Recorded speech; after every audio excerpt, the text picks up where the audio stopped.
Hi guys, and welcome back to the Tap Cave. I thought I'd put a video out today. I was answering some questions earlier and I realised that I answer the same questions over and over again, and some are just to explain what abbreviations I'm using are. I'm guilty of this a lot. I speak to resellers all the time. A lot of my friends now are resellers, and we have a language that we all understand. We talk about FBA and OA, RA, good till cancelled, prime, all of these terms that we use day in and day out as resellers. Yet people who are perhaps casual resellers or new to eBay, new to Amazon, just don't know what the words mean. I mean, it's not that long ago I didn't know what half of these terms meant, because either I wasn't doing FBA, for example, or I just referred to things in a different way, like RA or retail arbitrage. I never knew it had a name. I was just doing it for years on end. So anyway, I thought I would put a video out that will hopefully answer a lot of people's questions who perhaps haven't asked. And yeah, it will just explain some of these terms that we use and some of these abbreviations. So I've got a list in front of me, so if I'm looking down here, it's just because I've got a list to remind me of some of the things that I've noted down that I get asked about, and some of the abbreviations. So I'm going to try and whiz through these. I don't want this to take too long. I just want to get the information out there. The first ones that I touched on are FBA and MF. They relate particularly to Amazon, or specifically to Amazon, I should say. FBA stands for Fulfillment by Amazon. That's where if you are an Amazon seller but you want Amazon to do the picking and packing for you, they have a service where you can send your stock to them at their warehouse and they deal with it for you. So that's what FBA is, if you hear that mentioned. The other way of selling on Amazon is MF, which stands for Merchant Fulfilled, where you as the merchant, the seller, you pick and pack the goods when the order comes in. So you keep it at home with you or at your office or warehouse. So those terms just relate to Amazon. The next two I also mentioned before are RA and OA, which get mentioned a lot and mentioned on the Facebook groups, and people often abbreviate it. RA stands for retail arbitrage, which is just a term which basically means buying new stock at retail. So you go out to a supermarket or to a toy store or a department store and you buy up stock. It's usually in sales or when there's a clearance on, or sometimes when there's a particular run on a product and you can buy it at full retail price and still flip it for profit. That gets referred to as RA, or retail arbitrage. OA is just online arbitrage, exactly the same deal, but you are buying from online sites and then flipping it back, usually back online, but you could sell it on anywhere. So that's RA and OA. GSP gets mentioned an awful lot. That stands for the Global Shipping Program, which is something that eBay has set up in the last couple of years. It means as an eBay seller, you can opt in. It's free to opt in, and what that means is you can sell internationally, but you only have to ship domestically. What happens is you get the order come in, you print it off, or you just write the address on it as usual, but the address will be eBay's GSP centre in Derbyshire. So your goods get sent there and then they deal with the rest. Your customer will pay eBay a fee that eBay decides to get it to them, and they deal with all of that. So it just makes international selling a lot less hassle. I use it and I think it's great. A lot of people don't, but that's their choice. So that's what GSP means.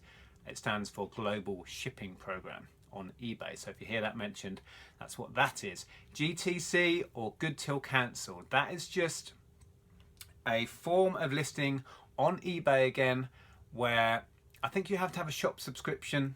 I may be wrong on that, I may be out of date, to have access to it. It means you can list a buy it now item for 30 days. If you check the good till cancelled box, it means that when it finishes, if it doesn't sell, it will automatically relist. So that effectively your item permanently stays on until it sells. Or if you've got multiple items, which is what I use it for, you can have 100 items, say, on one listing.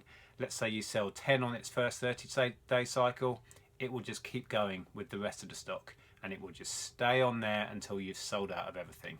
I use that a lot when I have bulk, like that mega haul I had recently. A fair amount of that stuff is listed on good till cancelled listings, so they will just stay live until I've sold out. So that's what GTC is. Buy it now, or BIN, that gets mentioned a lot. Most of you will know, but it's just an option of selling on eBay. You have auction and you have buy it now, the two ways of selling on eBay's platform.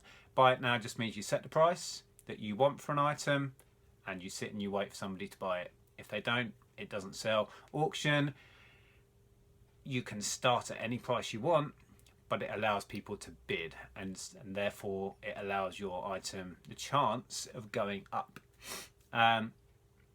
Best match. People often talk about best match in search and the best match search. That is eBay's default setting. So if you searched on eBay for Pokemon figures, for example, eBay's algorithms will find what it thinks is the best match for your search, and there are lots of different criteria that come into that. So yeah, there are other videos that will go into that in more detail, but basically best match is eBay's default setting for a search. You can alter the search yourself. You can search by buy it now only, auction only, nearest to you first. You can filter the search, but if you just put a search in, you will get the best match search. So that's that. Best offer. Now best offer is something that eBay introduced a few years ago, or I don't know how many years ago actually. It feels like 2 or 3, might be longer, where you can, on a buy it now listing, let's say you list a whatever, a Nintendo figurine, and you list it for £30, buy it now, but you click best offer. You opt to have best offer on. It's a free service, doesn't cost you any more. That allows your buyers to come in and they see that figurine, they say that's really nice, but I only wanted to pay 20 quid for it. It allows them to make you that offer. You can turn it down, you can ignore it if you want. But what you can also do is counter offer. So if somebody offers you 20, you might think, no, I paid 10 for it, I want a bit more margin.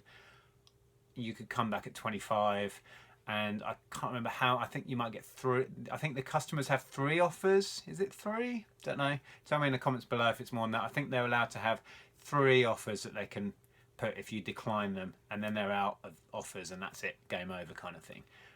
So yeah, it can be quite fun going backwards and forwards with your offers and counter offers. I use it a lot on my stuff, more for the higher value stuff or stuff that I need to get rid of that I'm open to offers on because I want to get shot of it. So that's best offer. Prime gets mentioned a lot. I mean, I'm sure we've all heard of it by now. Amazon advertise it enough. Prime is Amazon's kind of elite service, if you like, and it means that they get, if you're a Prime customer, you get free shipping on all Prime items. And if you are selling FBA, your items are also eligible for Prime customers to buy with their Prime benefits like free next day delivery, etc. So that's Prime. And then 2 websites that I mention a lot and a lot of other resellers use, and the names get mentioned, are Camel and Keeper.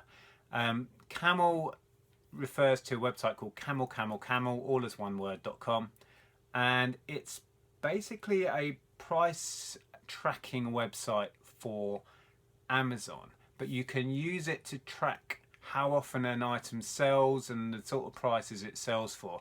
I find it invaluable when I'm researching items that I'm thinking I'm going to sell on Amazon.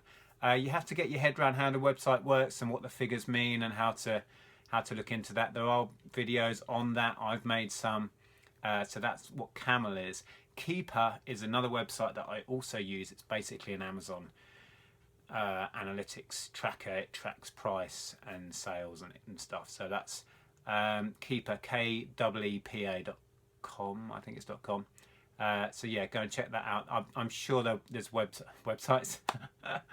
No, I'm sure there's videos about how to use Keeper and how to work out what all the numbers and graphs mean on there. But they're really useful. Then a couple of other ones that people have asked about, and if you hear people talking about turnover and net profit and you don't really understand what the difference is, if you're going to get involved in any sort of business, you really need to get your head around these. Turnover can mean very little, to be honest. Turnover is just the total amount of money that's coming through your business. So the total amount of sales altogether. But it really means nothing in relation to your actual profit or what you're making, because to find out your profit, or your actual, the other word was net, your actual net profit is something completely different. Let's say somebody turns over £100,000 worth of stuff. You might think, wow, they're making a fortune. But not if that stock cost them £99,000. They've only made 1,000, and that's before their running costs have got to come out. So turnover is just a figure, that a gross figure, basically everything that's gone through the business. Net profit is what you actually want to work out what you're making, and that is, you get your turnover, then you take off the cost of your stock, and then you take off all of the costs of running your business, all of the other overheads you have, and you come up with what you're actually left with, which is the figure that actually really means something. So that's the difference between turnover and net profit. So that covers a lot of questions I have had recently and have had time and time again over the years, and I hope that helped. I'm sure most of you knew what all of those were already, but for those of you that didn't, maybe there's some information there that was helpful. So yeah, thanks for watching. Please give it a thumbs up if you found it helpful or interesting. Don't get me wrong, I love your questions. Please keep them coming, and don't feel if you've got a daft question that I don't want to hear it. It's fine. It's just that these terms, and a lot of terms that I use on a daily basis, I forget some people just don't understand what I'm talking about. So there you go. Anyway, thanks for watching, guys. I'll speak to you soon. Bye for now.